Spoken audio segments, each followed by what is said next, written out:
नमस्कार दोस्तों, कैसे हो आप सब। आप सभी लोगों का स्वागत है मेरी एक और रियल कहानी में।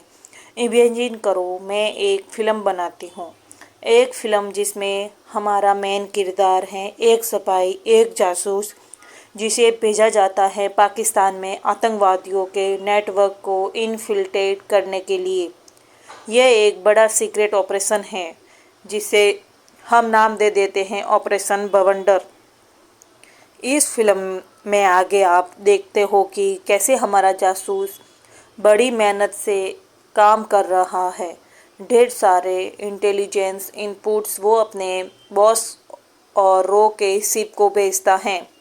एक दिन ऐसा ही एक इंटेलिजेंस इनपुट 2018 के समय में उसे पता चलता है। वो अपने बॉस को बताता है, सर 2019 के अर्ली में कहीं ना कहीं एक बड़ा धमाका होने वाला है। उसके बॉस उसे बोलते हैं, जल्दी से जल्दी ज़्यादा से ज़्यादा इन्फॉर्मेशन निकालने की कोशिश करो। समय नज़दीक आ रहा होता है। कहानी में बहुत सारे ट्विस्ट आते हैं और हमारा जासूस ऑलमोस्ट पकड़ा जाता है, लेकिन किसी न किसी तरीके से वह फाइनली सक्सेसफुल रहता है। एक दिन वो अपने बॉस को फ़ोन करके कहता है, सर पता लग गया। 14 फरवरी 2019 को पुलवामा में एक आर्मी की कॉन्वॉय गुजरेगी। उसे ये आतंकवादी निशाना बना रहे हैं। बॉस जासूस का धन्यवाद करते हैं और तुरंत जाकर प्रधानमंत्री के ऑफिस में यह इन्फॉर्मेशन देते हैं। सीधा प्रधानमंत्री से कहते हैं, इंटेलिजेंस इनपुट्स आए हैं सर, हमें इस कॉन्वॉय को बाय रोड नहीं भेजना चाहिए। आतंकवादी हमला होने का चांस बहुत ज़्यादा हाई है। यहाँ पर हमें प्रधानमंत्री के चेहरे की एक झलक देखने को मिलती है। सफ़ेद दाढ़ी और फिल्म में उन्हें नाम दिया गया है मिस्टर सुरेंद्र गोवी। हमारे जासूस और उनके बॉस को लगता है कि उन्होंने अपना काम बखूबी निभाया, लेकिन 14 फरवरी 2019 अब फिल्म में यहाँ पर एक पूरा रेड स्क्रीन जाता है। फिल्म में यहाँ पर आपको पुलवामा हमले की असली फुटेज देखने को मिलती है। हालांकि ये फिक्शनल मूवी है, लेकिन फिल्म में हम इस पॉइंट पर असली फुटेज दिखाते हैं। पाकिस्तान में बैठे आतंकवादी इस हमले की खबर सुनकर नारे लगाने लगते हैं खुशी के मारे, और हमारा जासूस जो उनके बीच बैठा था वो चौंक जाता है। ये देखकर उसका दिल सही में दहल जाता है। उसके चेहरे में कहीं ना कहीं एक डर की झलक देखने को मिलती है, लेकिन आतंकवादी इतनी खुशी मना रहे थे कि वह नोटिस नहीं करते। अगली बार जैसे ही इसे मौका मिलता है, यह अपने बॉस को फ़ोन मिलाता है, जवाब मांगता है, आखिर हुआ क्या, मैंने इतने सारे इंटेलिजेंस इनपुट्स दिए, फिर भी यह हमला कैसे हो गया। बॉस के पास कोई जवाब नहीं था। वो कहते हैं, शायद हिंदुस्तानियों के सबसे बड़े दुश्मन हिंदुस्तानी ही हैं। वो इस बात की तरफ इशारा करते हैं कि कहीं ना कहीं सरकार में ही कोई गद्दार बैठा है, जिसकी वजह से हमारा 40 CRPF के जवान मरे गए। जासूस को कहा जाता है कि वो अपनी कोशिश जारी रखे। फिल्म में एक सैड सॉन्ग आता है वो, और जब क्लाइमैक्स की तरह बढ़ती है हमारी यह फिल्म, तो एक बड़ा ही शॉकिंग ट्विस्ट हमें देखने को मिलता है। आतंकवादियों के अंडे की अलमारियां सर्च करते वक्त हमारे जासूस के हाथ एक ऑडियो रिकॉर्डिंग लगती है, और जब वो इसे सुनता है तो उसे यकीन नहीं होता उसके कानों पर। इस ऑडियो रिकॉर्डिंग में हमारे प्रधानमंत्री गोभी जी की आवाज़ थी, और दूसरी तरफ बात कर रहे थे ISI के हेड।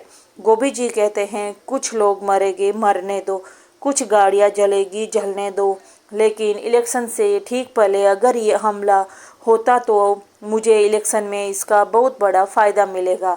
ISI का हेड दूसरी तरफ से जवाब देता है, ठीक है सर, 14 फरवरी डन समझेंगे। आप बोलोगे लेकिन ये तो कभी असली में हुआ ही नहीं। तो मैं कहूँगी कि मैंने कब कहा ये असली में हुआ।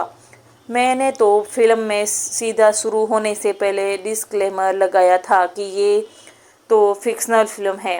लेकिन फिर आप पूछोगे, अगर फिक्शनल फिल्म है तो मैंने पुलवामा हमले की असली में जिक्र क्यों किया, असली डेट और असली फुटेज क्यों दिखाई अपनी फिल्म में। मैं कहूँगी ये फिल्म असल में फिक्शनल फिल्म है, लेकिन इंस्पायर्ड फ्रॉम रियल इवेंट्स। तो कुछ चीज़ें असली हैं, कुछ चीज़ें फिक्शनल हैं।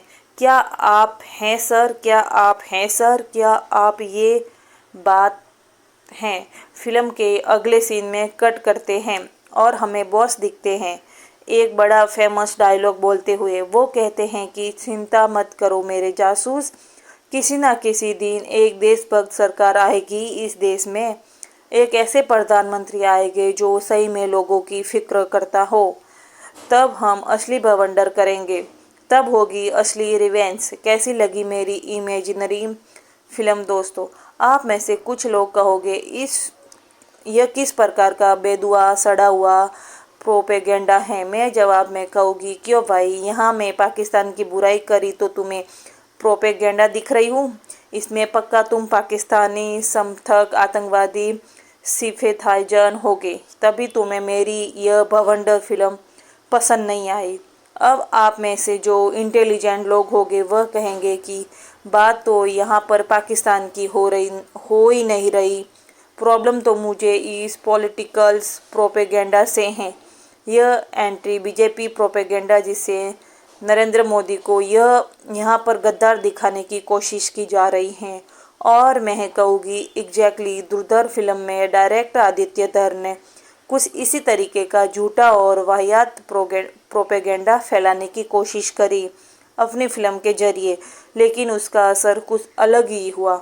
आइए जानते हैं आज के इस वीडियो में।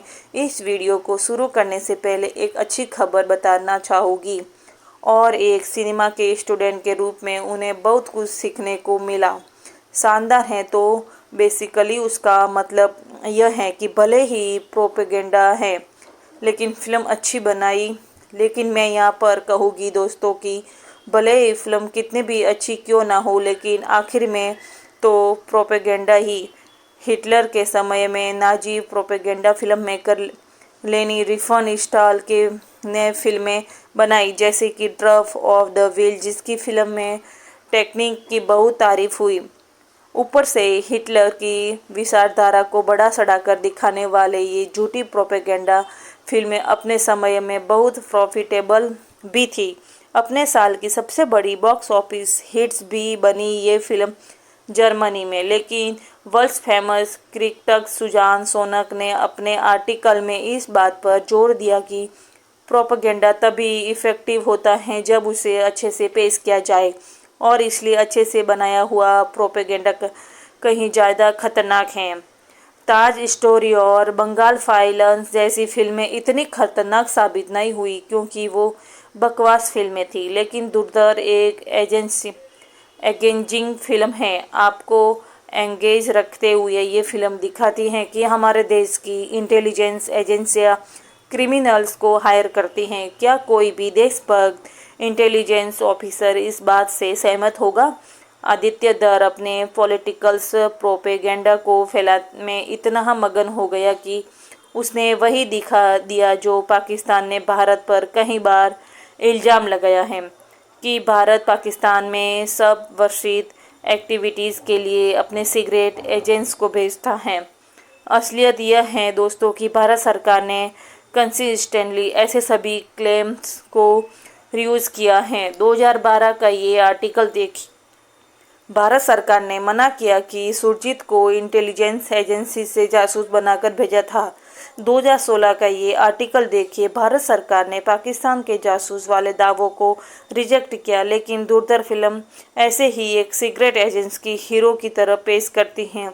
अबे तू मेरी तरह है, किसकी तरह है? आप शायद कहोगे कि यह फिल्म की तो है, फिल्म में ये सब दिखाने में प्रॉब्लम क्या है? ऐसे तो वायरल में सफाई यूनिवर्स की भी फिल्में हैं जिनमें दिखाया जाता है कि एक इंडियन एजेंट पाकिस्तान में जाकर काम कर रहा है। लेकिन प्रॉब्लम यह है कि धुरंधर फिल्म में बार बार आपको दिखाती हैं कि कैसे यह रियल इवेंट से इंस्पायर्ड हैं। बार बार अपने ट्रेलर में कहती हैं based on incredible true events.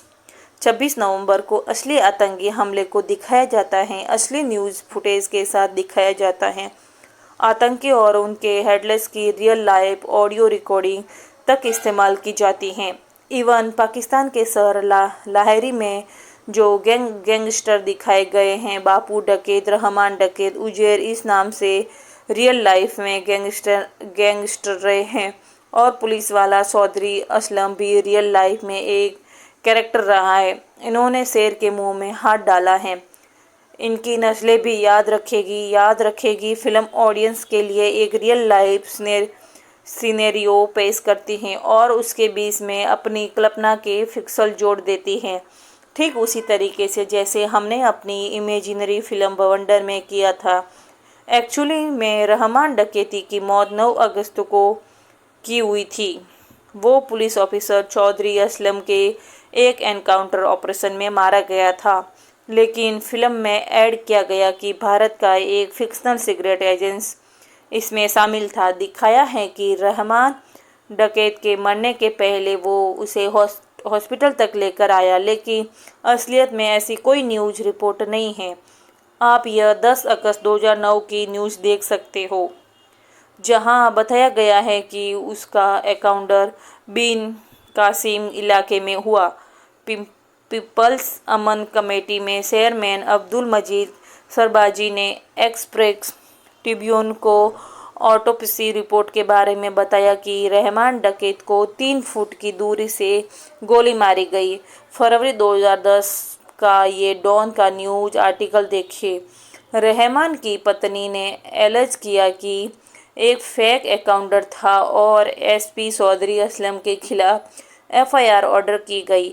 हम हाई कोर्ट भी जाएंगे, सुप्रीम कोर्ट भी जाएंगे। हम सरकारी साहब से भी अपील करते हैं कि इस केस में के मुताबिक गौर करें और चौधरी असलम के खिलाफ एक्शन ले। तो अब क्या फैक्ट है और क्या फिक्शनल? ऑडियंस ये नहीं जान पाती, और जानना तो छोड़िए, फिल्म में खोए हुए दर्शक इस बात पर गौर भी नहीं करते। इसी कारण से उनके लिए ये सब कुछ एक गॉस्पेल ट्रूथ बन जाता है। आज तो तमाशा है इन लोगों के ऊपर, क्योंकि वो हमेशा से सच छुपाते आए हैं। आज जो मूवी बन रही हैं, चाहे आर्टिकल 370 बने, चाहे हक बने और धुरंधर जैसी मूवी जी सच है, रियलिटी ब्रेस्ड हैं, तो एजेंट्स को वहाँ ताली बजाना तो भेजेंगे नहीं, तो वायलेंस ये होगा। क्योंकि अगर आप इंडियन हो तो कहोगी आप कहीं से भी हो। अगर आपको फैक्ट से प्रॉब्लम है तो आपको इस मूवी से प्रॉब्लम होगी।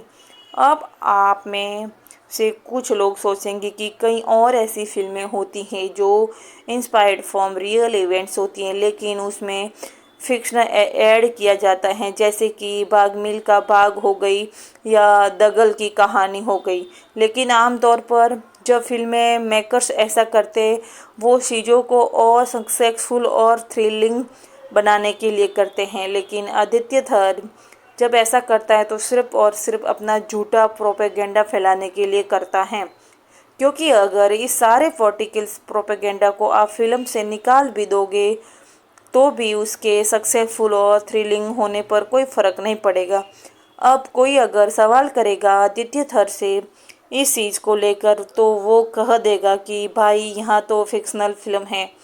और कोई पूछेगा कि अगर ये एक फिक्शनल फिल्म है तो इतने सारे रियल लाइफ इवेंट्स क्यों ऐड किए, तो वो कहेगा लेकिन inspired from real events film हो गई। आपकी निजा टेक्निक तैयार डॉग विशलिंग करने की और प्रोपेगेंडा चलाने की साल 2011 का ये न्यूज आर्टिकल देखिए। दोस्तों, करेंसी पेपर सप्लाई करने वाली ब्रिटिश कंपनी पर बैन लगा। Minister of state for finance नमो नारायण मीना ने राज्यसभा को बताया कि ब्रिटेन कंपनी डेलारू का भारतीय रिजर्व बैंक नोट मुद्रा प्राइवेट लिमिटेड के साथ एक कॉन्ट्रैक्ट था बैंक नोट का पेपर सप्लाई करने के लिए। अब जुलाई अगस्त 2010 में यह बात नोटिस में आई कि डेलारू द्वारा सप्लाई किया जा रहा पेपर प्रिंसाइप स्पेसिफिकेशन के मुताबिक नहीं था। कंपनी ने बाद में इस कमी को स्वीकार किया, जिसके बाद मनमोहन सिंह सरकार द्वारा इस ब्रिटेन कंपनी को सिक्योरिटी क्लीयरेंस मना कर दी गई। आगे देखिए आर्टिकल में क्या लिखा है। एनफोर्समेंट एजेंसी ने जो रिसेंटली जाली करेंसी पकड़ी थी, उसकी क्वालिटी लीगल करेंसी नोट्स के जैसी थी।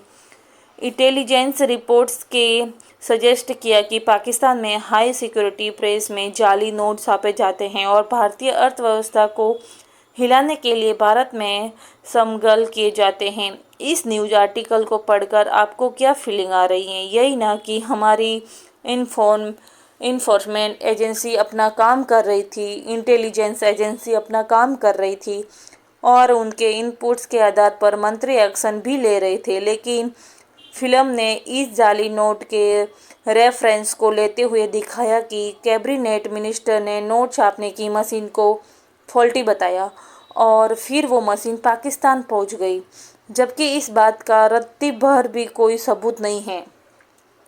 कोई भी ऐसी न्यूज़ आपको नहीं मिलेगी, ऐसा कुछ भी नहीं मिलेगा। अगर आप यह कहोगे कि उस समय यह खबर बाहर कैसे आती, लेकिन 2014 के बाद से तो मोदी सरकार आ रखी है। अगर उस समय कुछ ऐसा हुआ था तो उस मंत्री को पकड़ो और जेल में डाल दो। सालों से उसका कुछ भी जिक्र क्यों नहीं किया गया? इसी तरह फिल्म में दिखाया गया है कि 2011 हमले से पहले इंटेलिजेंस इनपुट्स मौजूद थे। यह बात सच है।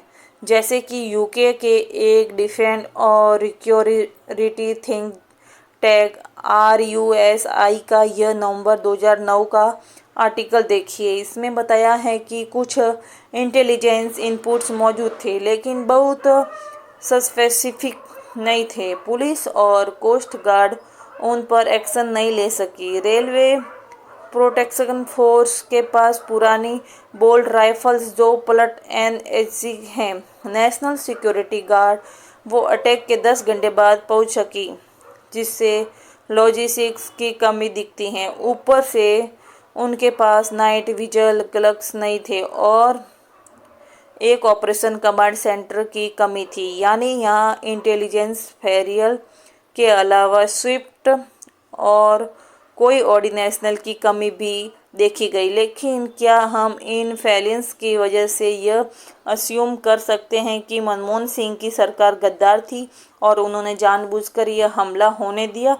अगर आप ऐसा कहोगे तो अटल बिहारी वाजपेयी की सरकार और मोदी सरकार भी उस गद्दारी के कटघरे में आ जाएगी, क्योंकि चाहे कातार फ्लाइट हाईजैक हो, कारगिल वॉर को 2014 की उड़ी ट्रेलर अटैक हो या 2019 का पुलवामा आतंकी हमला, इन सबके लिए भी इंटेलिजेंस पहले से ही मौजूद था।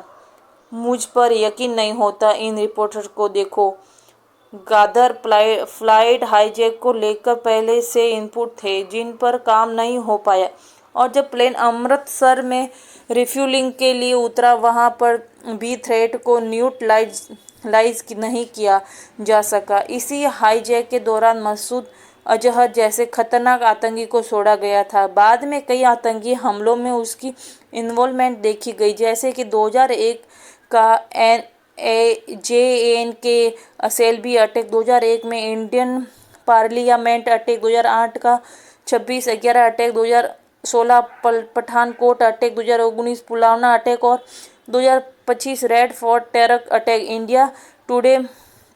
इंडिया टुडे के इस न्यूज आर्टिकल को देखिए। उड़ी आर्मी इलेक्ट्रॉनिक टारगेट होने के लेकर सस्पेंसिव इनपुट मौजूद थे। IBS आर्मी यूनिट को अलर्ट भी किया था, लेकिन फिर भी उड़ी टेरर अटैक हो गया। पुलवामा आतंकी हमले को देखिए। फ्रंट लाइन के एक इन्फेक्शन बताया कि वो 2-3 नहीं 11 इंटेलिजेंस इनपुट मौजूद थे। कितने? 11 इंटेलिजेंस इनपुट। चाहे इंटेलिजेंस फेलियर हो या इंटेलिजेंस इनपुट होने के बावजूद खराब कोऑर्डिनेशन हो या खराब प्लानिंग की वजह से चूक जाना हो, इन सभी फेलियर्स के लिए सरकार और सिक्योरिटी एजेंसियों को क्वेश्चन किया जाना चाहिए। और यह किसी भी नागरिक का अधिकार ही नहीं बल्कि फर्ज है। ये सवाल लोग बीजेपी सरकार से भी पूछते हैं और पहले कांग्रेस सरकार से भी पूछते हैं। हर तरफ आलोचना भी होती है, लेकिन चाहे कांग्रेस सरकार हो या बीजेपी सरकार, किसी के लिए भी यह कहना कि यह सरकार गद्दार है और जानबूझकर आतंकी हमला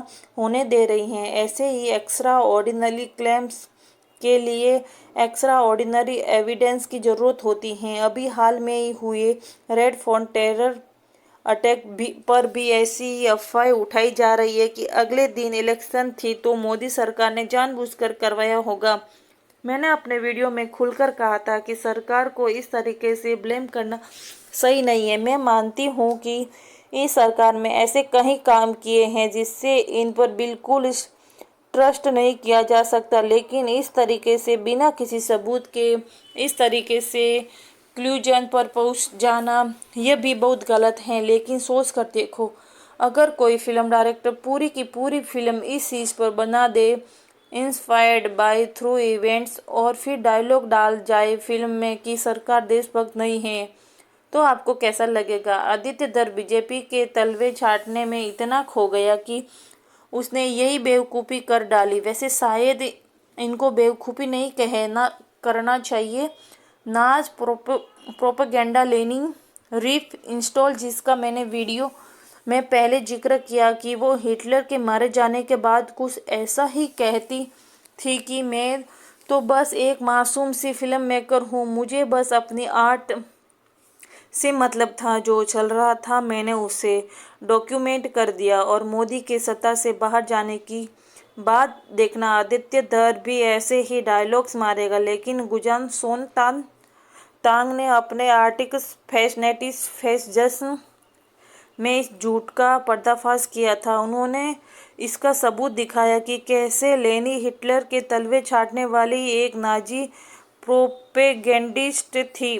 फिक्शनल फिल्मों में तो प्रोपेगेंडा था, लेकिन सुजान ने लेनी की डॉक्यूमेंट्रीज पर भी सवाल उठाया कि किस तरह उन्हें लो एंगल शॉट्स, मोन्यूमेंटल फ्रेमिल ट्रैकिट शॉट्स का इस्तेमाल करते हुए नाज फिगर्स को एक आकर्षण स्पेक्टिकल्स की तरह पेश इंसाफी।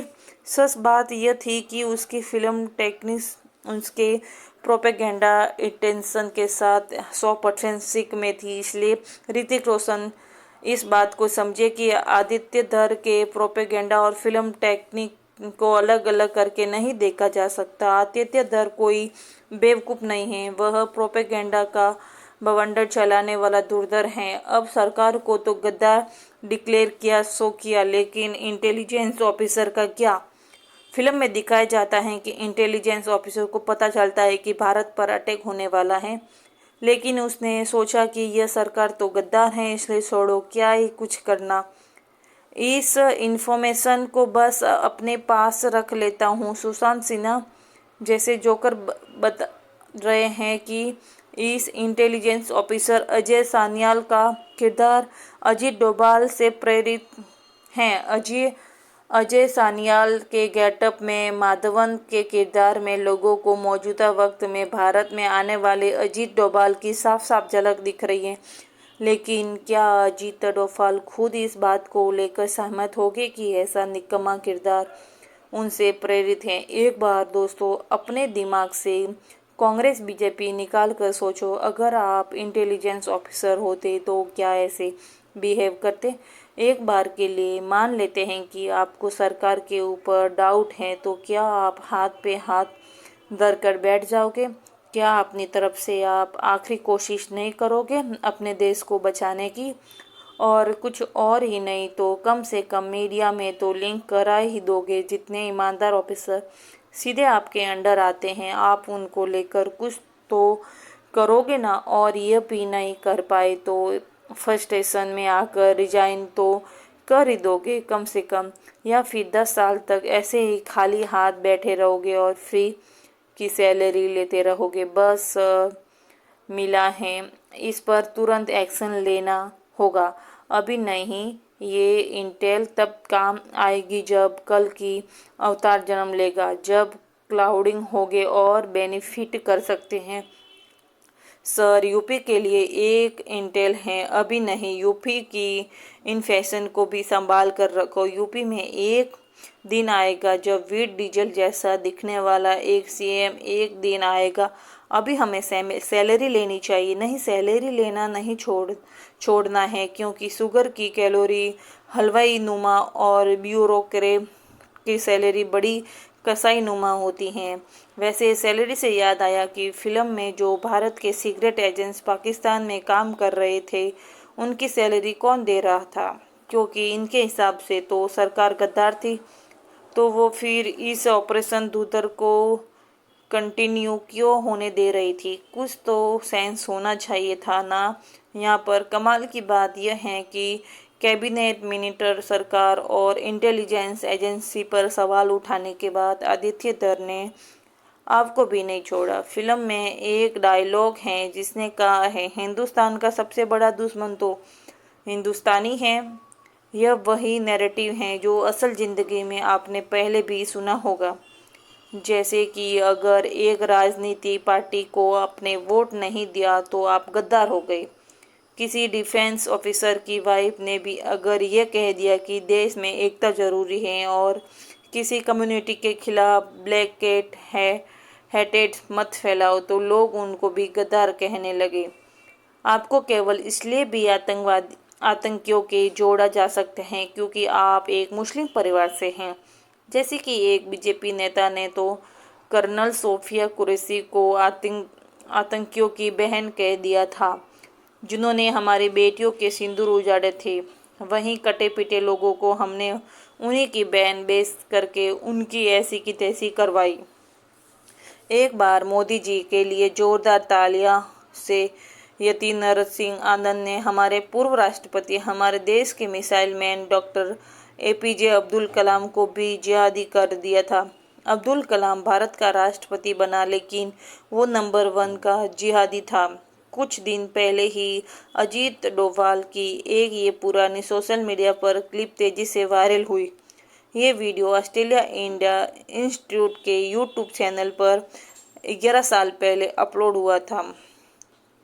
1.5 घंटे की इस वीडियो में जब आप 1 घंटे के आसपास देखते हो तो आपको वहां दिखेगा कि अजीत डोभाल परवेज मुशर्रफ के दिल्ली में हुए एक प्रेस कॉन्क्लेव के बारे में बताते हैं कि कैसे परवेज मुशर्रफ ने इंडिया के एक टॉप मौलाना से पूछा था कि क्या आप खुश हो, तो उन्होंने कहा कि कोई भी भारतीय मुस्लिम किसी भी पाकिस्तानी मुस्लिम से ज़्यादा खुश हैं। आप अपने घर पर ध्यान दीजिए। He said that are you happy with your prime? क्या आप अपने हालात में खुश हैं भारत में? उन्होंने कहा, भारतीय मुसलमान पाकिस्तान के मुसलमानों से कहीं ज़्यादा खुश हैं। आप अपने घर और अपने देश का ध्यान रखें। You take care of your house, don't bother about अस।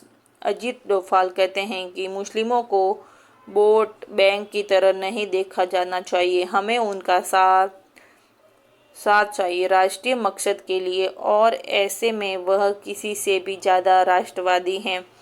वो इतिहास में विलिंग पार्टनर्स रहे हैं और भविष्य में भी होंगे। 1857 की क्रांति में हिंदू भी लड़े थे और मुस्लिम भी। इसके आगे वह यह भी कहते हैं कि आईएसआई ने भारत की खुफिया कामों के लिए जितने लोगों को भर्ती किया है उसमें मुस्लिमों की तुलना में हिंदू अधिक रहे हैं। The number of personnel that ISI has recruited for intelligence task in India there is an even there have been more Hindu than Muslim. अगर 1947 से लेकर अब तक उन मामलों को देखें तो 4000 से ज़्यादा मामले 20% की मुस्लिम नहीं हो गए। All these cases which come more than 4000 cases probably not even 20%। अब अजीब बात यह है कि अजीत डोभाल इस वीडियो को डीप कैप कर कहते हैं। ये वीडियो तब वायरल हुआ जब रेड फोन टेरर अटैक के बाद कुछ नफरतखोर लोगों ने देश को सभी मुसलमानों पर सवाल उठाना शुरू कर दिया। अजीब बात देखिए कि जब कोई हिंदू ISI के लिए मुखबिरी करते हुए पकड़ा जाए तो वो बस एक हिंदू ने किया, लेकिन मुंबई में मैनहट्टन तक कहीं भी कुछ हो जाए जिससे कोई मुस्लिम इन्वॉल्व हैं तो देश के हर एक मुसलमान की देशभक्ति पर सवाल उठाया जाता है। आज के दिन सभी नफरतखोर प्रोपेगेंडा फिल्में यही कीचड़ फैलाती हैं ताकि इस कीचड़ में कमल खिल पाए। धुरंधर फिल्म में भी बड़े सटल तरीके से ये किया गया है। किसी भी सीन में कोई पाकिस्तानी कहीं पर पाकिस्तान जिंदाबाद का नारा नहीं लगाता। सब लोग सिर्फ अल्लाह अकबर बोलते हैं और जब विलेन रहमान डकैत मारा जाता है तो हमें जय हिंद सुनाई देता है। बैकग्राउंड में चलता है अस्त तोमा संदमन। बार बार फिल्म में आदित्य धर ने यह अस्वशेंदेम का नफरतखोर प्रोपेगेंडा डाला है। फिल्म में वो इंटेलिजेंस ऑफिसर भी कहता है कि वो लोग तो दंगा कर देंगे। यहाँ साल 2007 में उत्तर प्रदेश की बात होती है। उत्तर प्रदेश सरकार पर भी तंज कसा जाता है। उस समय पहले मुलायम सिंह यादव और फिर मायावती की सरकार थी। इस चीज़ को इंग्लिश में डॉग विस्लिंग कहा जाता है। जो सीटी हम कुत्तों के लिए इस्तेमाल करते हैं वो आमतौर पर इंसानों को सुनाई नहीं देती। इसी तरीके से काफ़ी हद तक नफरतखोर प्रोपेगेंडा इस फिल्म में डॉग विस्लिंग की तरह है। आम जनता को शायद उतना समझ नहीं आएगा, लेकिन कम्युनल हेडेट फैलाने वाले जो नफरतखोर लोग हैं उन तक यह पॉलिटिकल मैसेज बड़ी आसानी से पहुंच जाएगा। तो अभी तक आपने देखा दोस्तों कि कैसे आदित्य धर ने दुनिया के सामने डॉक्टर मनमोहन सिंह जैसे देशभक्त को बदनाम किया है। इंटेलिजेंस एजेंसी के बारे में नॉनसेंस बातें फैलाई हैं कि क्रिमिनल्स को हायर करती हैं और इंटेलिजेंस ऑफिसर हाथ पे हाथ धरे हुए बैठे रहते हैं। मुस्लिमों के खिलाफ सटल डॉग विस्लिंग की। हिंदुस्तानियों को देश का दुश्मन बताया। लेकिन फिल्म में सबसे प्रॉब्लमेटिक सीन तो यह है 261 अटैक वाला। 26/11 हमले के बाद पाकिस्तानियों को भारत पर हंसते हुए दिखाया गया। उन्हें डायलॉग दिया गया कि भारत का रिएक्शन फुस रहा। अमेरिका भारत को गाजर दिखाता रहा। आदित्य धर से मैं पूछना चाहूँगी, पिछले महीने ही महाराष्ट्र के मुख्यमंत्री देवेंद्र फडणवीस ने 26/11 अटैक के शहीदों को श्रद्धांजलि दी थी। शहीद हेमंत करकरे, अशोक कामटे, विजय साइडर, तुकाराम ओमले, इनमें से किसी का भी नाम सुना है कभी?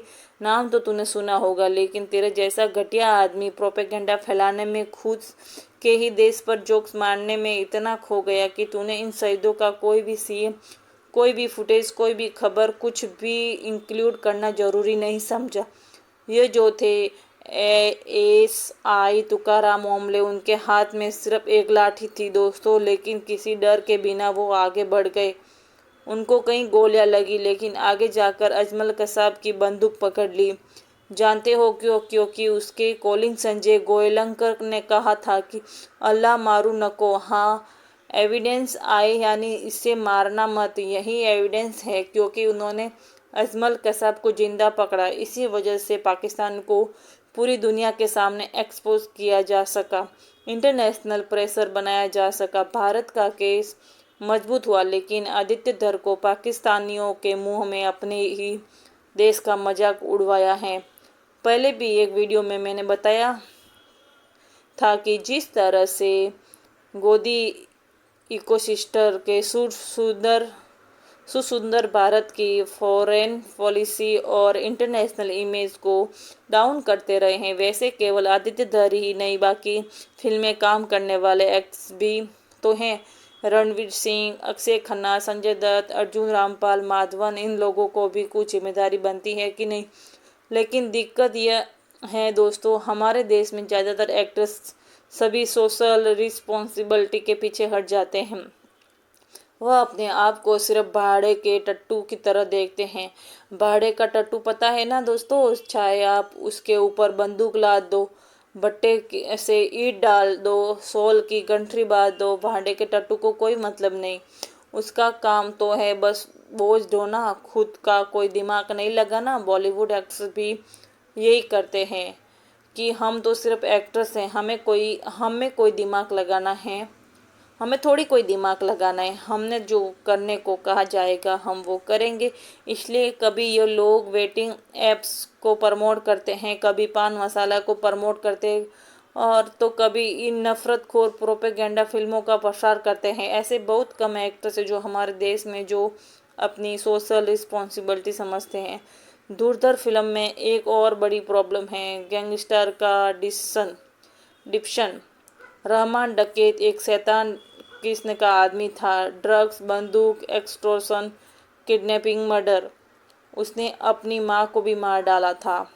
उसके ऐसी ऐसी चीज़ें करते हैं जिससे शब्दों में बयां करना भी पॉसिबल नहीं है। लेकिन फिल्म में इसका कैरेक्टर एक अलग ही कूल स्वैगर के साथ निकल कर आता है। माथे पर जुल्फे छाई हुई हैं, डायलॉग बाजी करता है और उसका डांस इंस्टाग्राम पर वायरल हो जाता है। किसी शैतान आतंकवादी को इस तरीके से कूल पर जोना में स्टाइलाइज करना शोभा देता है क्या? इससे पहले भी मैंने ऐसी फिल्मों को क्रिटिसाइड किया है, जैसे कि once upon a time in Mumbai जैसी फिल्में, जहां पर गैंगस्टर को बड़ा कुल दिखाया जाता है। वह गाने गाते हैं। बॉलीवुड फिल्मों में ऑलमोस्ट एक हीरो की तरह दिखाया जाता है उन्हें। आदित्य धर ने यहाँ पर ना सिर्फ रहमान डकैत को इस तरीके से ग्लोरीफाई किया, बल्कि उसके वायलेंस को भी बहुत कूल तरीके से दिखाया। रंबो हो गाने पर गन फाइट चल रही है, कोई किलिंग सीन बर्फ में है तो कोई लड़ाई जंगल में है। डांस कोरियोग्राफी तो आपने सुनी ही होगी, लेकिन यहाँ पर वायलेंस कोरियोग्राफी देखने को मिलती है। अगर आप उन लोगों में से हो जिसको एनिमल और धुंधर टाइप की हाइपर वायलेंस फिल्में पसंद आती हैं, तो ज़रा अपने आप से सवाल पूछ कर देखना, आखिर क्यों पसंद आ रही हैं आपको ये फिल्म? क्या आपके मन के अंदर ये फीलिंग आती है कि किसी इंसान का सर तरबूज की तरह टूटता हुआ मैंने देखा? वाह, यह देखकर मुझे मज़ा आ गया। किसी इंसान को मैंने उबलती हुई कढ़ाई में गिर कर मरते हुए देखा। ओह, क्या मज़ा आया है देखकर। किसी का सर बंदूक से उड़ा दिया जाता है तो किसी को पेड़ से लटका कर फांसी चढ़ाई जाती है। अरे क्या स्वाद आता है देखकर। ज़रा खुद से पूछ कर देखो, अगर आप इन चीज़ों को एंजॉय कर रहे हो तो कितनी पागलपंती वाली चीज़ें हैं ये। जिन लोगों को इस लेवल का खून खराबा देखना पसंद आता है, वह असल ज़िंदगी में बहुत फ्रस्ट्रेटेड लोग होते हैं। और एनिमल फिल्म में सक्सेस के बाद आदित्य धर को भी समझ आ गया कि सोसाइटी में फ्रस्ट्रेशन है, लोगों के अंदर एक ब्लड थर्स्ट है, और इसलिए उन्होंने धुरंधर फिल्म में लोगों की सैडी स्ट्रिक्ट डिलाइट का खून ख्याल रखा है। हर थोड़ी देर में अलग अलग तरीके से खून बरसता है स्क्रीन पर। तो बेसिकली देखा जाए कि गैंग्स ऑफ वासीपुर जैसी गैंगस्टर फिल्म ले लो, उसमें पाकिस्तान में सेट कर दो, एनिमल फिल्म जितना वॉयलेंस डाल दो और छिड़क दो उसमें ऊपर अपना पॉलिटिकल्स प्रोपेगेंडा, धुरंधर की स्क्रिप्ट तैयार है। आदित्य धर जैसे लोग फिल्म मेकिंग और आर्ट के नाम पर दबा हैं, क्योंकि आर्ट का काम होता है लोगों को सेंसिटाइज करना, लेकिन ये अपनी फिल्मों में थ्रू डिसेसिटाइजन करते हैं, लोगों को अपने ही देश का मजाक उड़वाते हैं। अगर आप लोगों को वाकई कोई देशभक्ति वाली फिल्में देखनी है तो बहुत सी अच्छी फिल्में हैं। प्रार, बॉर्डर राज, 1971, सरफोर्स, सैम बहादुर, पीपा, निर्जा, स्वदेश, संग दे इंडिया। आप बताओ नीचे कमेंट में लिखकर। दोस्तों, आपकी फेवरेट पैट्रियोटिक फिल्म कौन सी है? आखिर मैं आदित्य धर से कहना चाहूँगी कि अगर तू बाज नहीं आया इस तरीके का झूठा प्रोपेगेंडा अपनी फिल्मों में डालने से, तो तेरी लेगेसी आगे चलकर वही होने वाली हैं जो हिटलर की फेवरेट फिल्म मेकर लेनी रिफेनस्टाल की थी। बाद में यह बहाने मत देना कि मैं तो बस एक आर्टिस्ट था, अपना काम कर रहा था, जो देश की हालत थी उसके अकॉर्डिंग में चल रहा था। और प्रधानमंत्री नरेंद्र मोदी से भी मैं एक चीज़ कहना चाहूँगी, आप आजकल बहुत मजाक उड़ाते हो नेहरू का और मनमोहन सिंह का। नेहरू जी, नेहरू जी, नेहरू जी, नेहरू जी, नेहरू जी, नेहरू जी ने जवाहरलाल नेहरू कभी खुद के अपने भाषणों में, कभी अपने पालतू न्यूज़ चैनल्स के जरिए, तो कभी इन प्रोपेगेंडा फिल्मों के जरिए, लेकिन आज नेहरू और मनमोहन सिंह अपने आप को डिफेंड करने के लिए जिंदा नहीं है। मैं आपसे कहना चाहूँगी कि वक्त का पहिया कभी रुकता नहीं है। जो आपने यहाँ पर प्रोपेगेंडा फिल्मों का एक नया स्टेज है सेट किया है, आपको शतक से बाहर जाने के बाद अगर किसी ने वो बवंडर फिल्म सही में बना दी तो क्या करोगे तब? आपकी बेचारी इमेज का क्या होगा? तब ज़रा सोच कर देखना इस बारे में। Thank you for watching, this is my real voice. Thank you, thank you, thank you.